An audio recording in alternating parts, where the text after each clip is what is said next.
प्रथम ज्योतिर्लिंग सोमनाथ के प्रादुर्भाव की कथा तथा उनकी महिमा। तदंतर कपिला नगरी के कालेश्वर, रामेश्वरम आदि की महिमा बताते हुए सूत जी ने समुद्र के तट पर स्थित गोकर्ण क्षेत्र के शिवलिंगों की महिमा का वर्णन किया। फिर महाबल नामक शिवलिंग का अद्भुत महात्म सुनाकर उन्होंने बहुत से शिवलिंगों की विचित्र महात्म कथा का वर्णन करने के पश्चात ऋषियों के पूछने पर वे ज्योतिर्लिंग का वर्णन करने लगे। सूत जी बोले, ब्राह्मणों, मैंने सदगुरु से जो कुछ सुना है वह ज्योतिर्लिंग का महात्म तथा उनका प्राकट्य का प्रसंग अपनी बुद्धि के अनुसार संक्षेप में सुनाऊंगा। तुम सब लोग सुनो। मुने, ज्योतिर्लिंगों में सबसे पहले सोमनाथ का नाम आता है, अतः पहले उनके महात्म को सावधान होकर सुनो। मुनीश्वरों, महामना प्रजापति दक्ष ने अपनी अश्विनी आदि 27 कन्याओं का विवाह चंद्रमा के साथ किया था। चंद्रमा को स्वामी के रूप में पाकर वे दक्ष कन्याएं विशेष शोभा पाने लगी तथा चंद्रमा भी उन्हें पत्नी के रूप में पाकर निरंतर सुशोभित होने लगी। उन सब पत्नियों में जो रोहिणी नाम की पत्नी थी, एकमात्र वही चंद्रमा को जितनी प्रिय थी उतनी दूसरी कोई पत्नी कदापि प्रिय नहीं हुई। इससे दूसरी स्त्रियों को बड़ा दुख हुआ। वे सब अपने पिता की शरण में गई। वहां जाकर उन्होंने जो भी दुख था उसने पिता को निवेदन किया। द्विजो, यह सब सुनकर दक्ष को भी दुख हो गया और चंद्रमा के पास आकर शांति पूर्वक बोले। दक्ष ने कहा, कलानिधि, तुम निर्मल कुल में उत्पन्न हुए हो।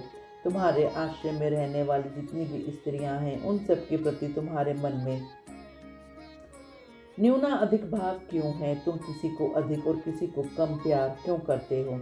अब तक जो भी किया सो किया, अब आगे फिर कभी ऐसा विषमतापूर्ण बर्ताव तुम्हें नहीं करना चाहिए, क्योंकि उसे नरक देने वाला बताया गया है। सूत जी कहते हैं, महर्षियों, अपने दामाद चंद्रमा से स्वयं ऐसी प्रार्थना करके प्रजापति दक्ष घर को चले गए।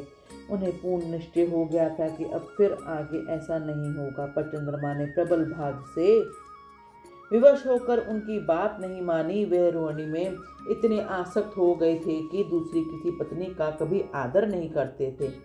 इस बात को सुनकर दक्ष दुखी हो फिर स्वयं आकर चंद्रमा को उत्तम नीति से समझाने तथा न्यायोचित बर्ताव के लिए प्रार्थना करने लगे। दक्ष बोले, चंद्रमा सुनो, मैं पहले अनेक बार तुमसे प्रार्थना कर चुका हूँ, फिर भी तुमने मेरी बात नहीं सुनी।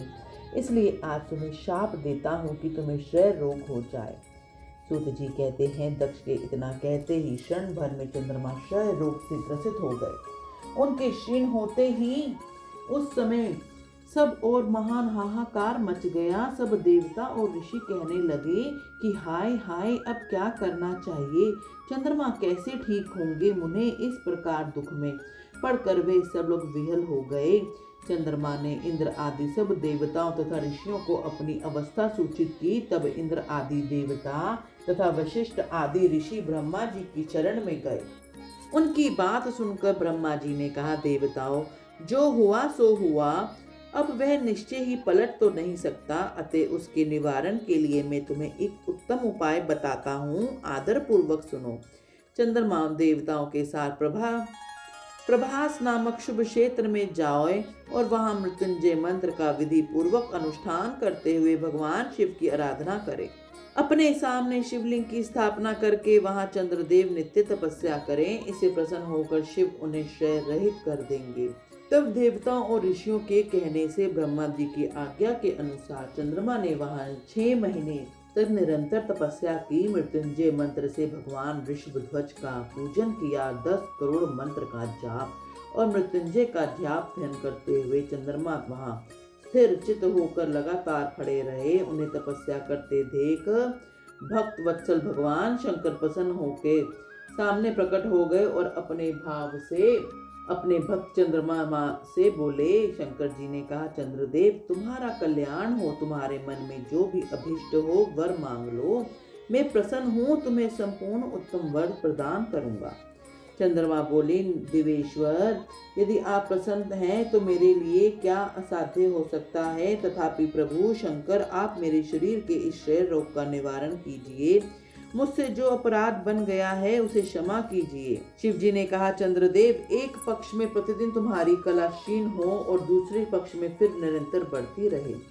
तदंतर चंद्रमा ने भक्ति भाव से भगवान शंकर की स्तुति की। इससे पहले निराकार होते हुए भी भगवान शिव फिर साकार हो गए। देवताओं पर प्रसन्न हो उस क्षेत्र के महात्म को बढ़ाने तथा चंद्रमा के यश का विस्तार करने के लिए भगवान शंकर उन्हीं के नाम पर वहां सोमेश्वर कहलाए और सोमनाथ के नाम से तीनों लोक में विख्यात हुए।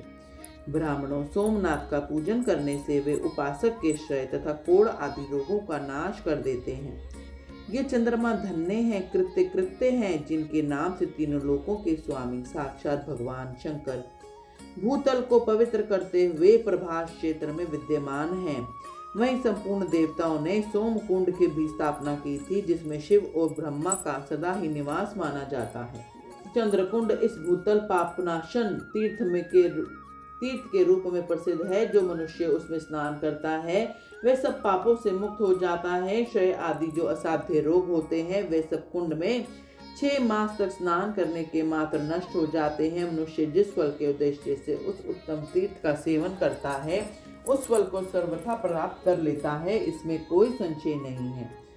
चंद्रमा निरोग होकर अपना पुराना कार्य संभालने लगे। इस प्रकार मैंने सोमनाथ की उत्पत्ति का सारा प्रसंग सुना दिया। मुनीश्वरों, इस तरह सोमेश्वर लिंग का प्रादुर्भाव हुआ। जो मनुष्य सोमनाथ के प्रादुर्भाव की इस कथा को सुनता अथवा दूसरों को सुनाता है वह संपूर्ण अभिष्ट को पाता और सब पापों से मुक्त हो जाता है।